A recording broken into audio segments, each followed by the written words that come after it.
why is Peter under these old oak trees and on a mowed lawn? Second, why does he have his fancy shoes on and not his hiking boots? And third, why is he in front of this beautiful mansion and not in the middle of some wild forest somewhere in the middle of nowhere? Well, the answers all lie inside that house, because within those walls came the ideas that drive the way we manage longleaf pine ecosystems today. They come from the brain of a pioneering woman who had ideas far ahead of her time.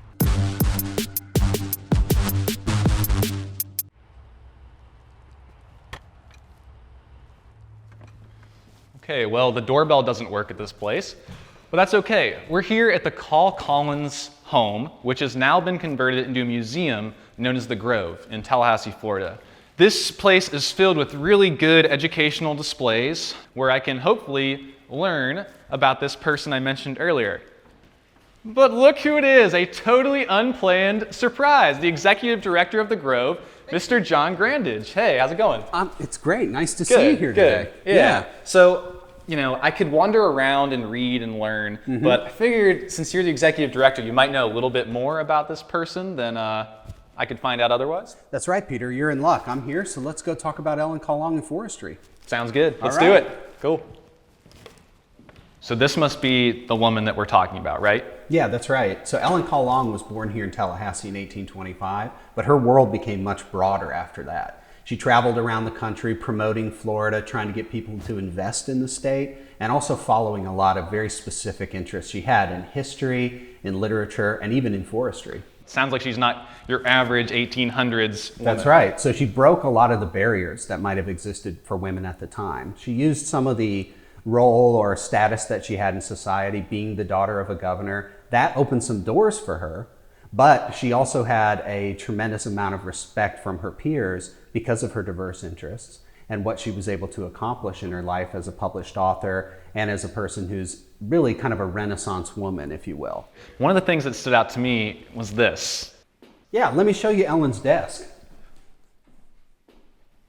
John, was she like the Steve Jobs of her generation? I don't think this is her desk. Well, Peter, she wasn't that far ahead of her time, but rather this is really a representation of the types of things Ellen was doing during her lifetime. So she was involved in managing land, sharecroppers living on the land who had been enslaved people connected to her family going back to the years before the Civil War. She's involved in historic preservation, even raising silkworms here at the Grove on the acreage that she owned as an economic strategy. Where does the longleaf pine fit into this? So growing up around in this region and seeing a very long period of time, she would have been very aware of the use of fire by Native American people to manage the land during their time, and the use of fire by a lot of poor farmers and people who are using it as part of their slash and burn type agriculture. Sure. But at the time that she was living in the north, there developed a forestry strategy that really prescribed the complete suppression of fire, in the thinking that the fire will burn up all these timber resources and they won't be able to exploit the forests. Remember what I said about Smokey? Mm-hmm. That's right. Yeah. And so Ellen saw the economic benefit of the forest industry and the timber industry. And of course, in this region of the world, that was dominated by the species that are adapted to a fire ecosystem. Sure. So she understood that if the fire was suppressed in these longleaf pine forests, that the intrusion of hardwood species would crowd out the pine and lead to a lower quality forest. Then she was interested in helping, as she's traveling around the world, trying to get people to invest in Florida. That really was the... So she had dollar signs. Well, she did, maybe not for herself per se, but really as a broader strategy. So her father and people like him had helped to establish this area, put it on the map. That little star on the map is a result of the work of that generation. And she wanted people to come to Florida and invest in Florida, and forestry was just one of those avenues. Wow. So in the 1880s, she became involved in forestry associations. Now, as a woman, this was unusual. They couldn't even vote then. She could not vote. Even in the court system, women had very little rights in those days. But she's sitting out on a panel, imagine, reading a paper before predominantly men, foresters, who are advocating for the complete suppression of fire. And here is a woman in the 19th century, in the Victorian era, saying, no, I've observed this over my lifetime, and if we're going to make progress and develop the state of Florida into what we want it to be, we actually have to employ fire. We have to do what these other people have been doing for many years.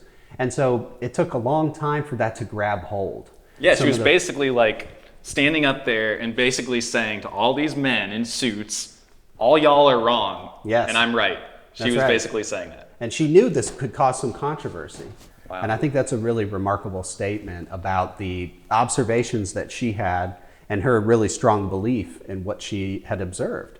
And so this is the classic kind of naturalist type of individual who's taking experience in the natural world and looking at that through the lens of history and through the lens of culture, and also thinking, of course, about the economics of the whole thing. And she was basically, Rachel Carson, Silent Spring, but 100 years before almost. In a way, I think, in a way that now we think about fire as being critical to the management of land in this part of the state.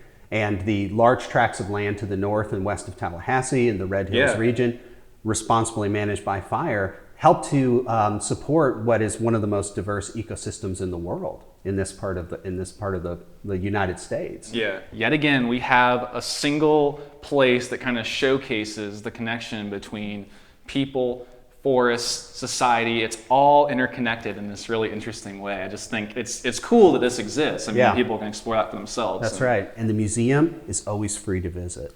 I got one bit of feedback though, John. Yes. I got a problem with your museum. Oh yeah? Your doorbell doesn't work. Oh, well, old houses, That makes sense. What do they say? That makes sense. Yeah. Wild Wander is made possible by the generous support of organizations that believe in the importance of the stories we tell.